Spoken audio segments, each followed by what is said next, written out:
Сәлеметсіздер ме? Бүгінгі сабағымыздың тақырыбы қонақ күту етістіктің шықтары. Сабақтың мақсаты студенттерді қонақ күту рәсімімен таныстыру, қонақжайлылыққа баулу, бір-біріне деген сыйластық, сыпайыгершілік сезімдерін дамыту, етістіктің шақтары туралы жан-жақты мағлұмат беру. Ең алдымен жаңа сөздермен танысып алайық. Жерлес, земляк, әзірлеу, приготовить, қонақжай, гостеприимный, құт, изобилие, счастье, тағам, еда. Осы жаңа сөздерді пайдалана отырып, сөз тіркестері мен сөйлемдер құрастырасыздар. Мәтінді түсініп оқу. Қонақ келсе құт. Қазақтар өте қонақжай халық. Қонағын құдайындай сыйлаған. Қонағы келсе, малын сойып қарсы алған. Өйткені қазақта қонақ келсе құт келеді деген ұғым қалыптасқан. Үйге кірген адам дастарханнан дәм татпай кетпейді. Қазақтың ұлттық дастарханында тамақтың 3 түрі болады. Ет, сүт, нан тағамдары. Қазақтың басты ұлттық тағамы ет. Дастархан басында қонақтар өлең айтады, домбыра тартады. Тамақ ішіліп болған соң міндетті түрде бата беріледі. Ал енді осы мәтін бойынша сұрақтарға жауап берейік. Бірінші, қазақтар қандай халық? Екінші, қазақтар қонағын қалай қарсы алған? Келесі, қазақтың ұлттық дастарханында қандай тағамдар болады? Соңғы, қазақтың басты ұлттық тағамы не? Осы сұрақтардың барлығына жауапты жоғарыдағы мәтіннен табасыздар. Қазақ халқы қонақтарды нешеге бөлгенін білесіздер ме? Арнайы қонақ, құдайы қонақ, қыдырма қонақ, қылғыма қонақ туралы не білесіздер? Арнайы қонақ деп кімді атайды? Қыдырма қонақ деп кімді атайды? Олай болса, осы қонақтардың түрлеріне тоқтала кетейік.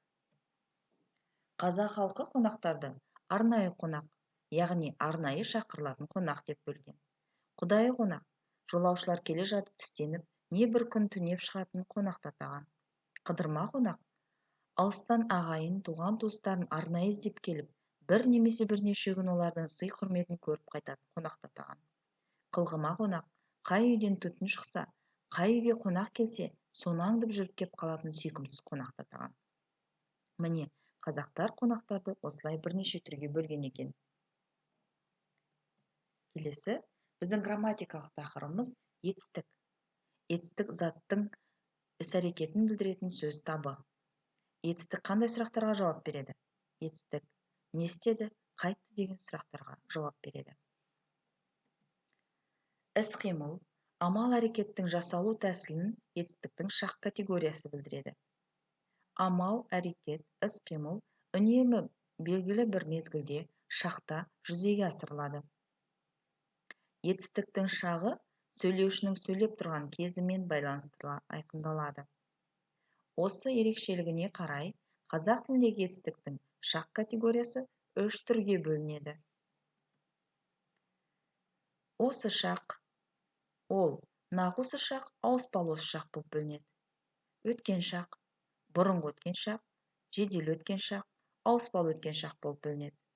Келер шақ, мақсатты келер шақ, болжалды келер шақ, ауыспалы келер шақ.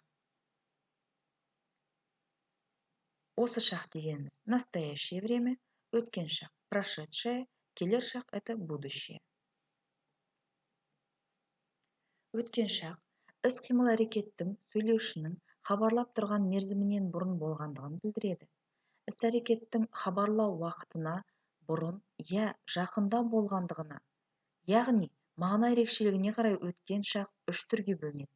Жедел өткен шақ, бұрынғы өткен шақ, ауыспалы өткен шақ болып. Жедел өткен шақ іс-әрекеттің сөйлеп тұрған мерзімнің алдында ғана болып өткендігін білдіреді. Мысалы, ол болымды болымсыз етістіктерге д, т жұрнақтары жалғану арқылы жасалады. Мысалы, ол келді, ешқайда бармайды. Бұрынғы өткен шақ іс-әрекеттің сөйлеп тұрған мерзімнен бұрын, ертеде болып өткендігін білдіреді. Ол бірнеше жолмен жасалады. Бірінші, болымды болымсыз етістікке есімшенің ған-ген, қан-кен жұрнағы мен жіктік жалғану арқылы жасалады. Мысалы, барғанмын, айтқансың, келгенсің, Екінші, болымды болымсыз етістіктерге көсемшенің ып, эп, п жұрнақтары мен жіктік жалғану арқылы жасалады. Мысалы, болыпты, келіпті. Үшінші, осы екі жұрнаққа ет етістігі жіктеліп келіп тіркесуінен немесе ушы жұрнағының тіркесуінен жасалады. Мысалы, айтқан ем, жүрген ем, айтушы едім. Келесі, ауыспалы өткен шақ, бірде өткен шақты, бірде келер шақты білдіреді. Атын, етін, итін, үйтін жұрнақтары арқылы жасалады. Мысалы, баратын, келетін, айтатын, жүретін. Осы шақ сөйлеп тұрған мезгілдегі және дағдылы іс-әрекетті білдіреді. Нақ осы шақ отыр, жатыр, тұр, жүр қалып етістіктерінен жасалады. Қалып етістігінің түрлері жалаң және күрделі болады. Мысалы, жалаң отыр, күрделі жазып отыр. Ауыспалы осы шақ көсемшенің а, е, и жұрнақтары арқылы жасалады. Мысалы, барады, жүреді, сөйлейді. Келер шақ алдағы уақытта жүзеге асатын іс-әрекетті білдіреді. Түрлері: мақсатты келер шақ мақ-мек, бақ-бек, бақ-бек жұрнақтарының жалғану арқылы жасалады. Мысалы, бармақ, түспек, айтпақ, яғни мақсатты білдіреді. Болжалды келер шақ болжамды білдіреді. Ар, ер, әр, әс жұрнақтарының жалғану арқылы жасалады. Мысалы, барар, келер, сөйлесер, немесе бармас. Ауыспалы келер шақ а, е, и жұрнақтарына жіктік жалғану арқылы жасалады. Мысалы, барады, жүреді, тыңдайды, естиді. Бекіту жаттығуы. Көп нүктенің орнына қажетті етістіктерді қойып, мына жаттығуды орындайсыздар. Пайдаланатын етістіктер берілген. Назарларыңызға рахмет. Сау болыңыздар.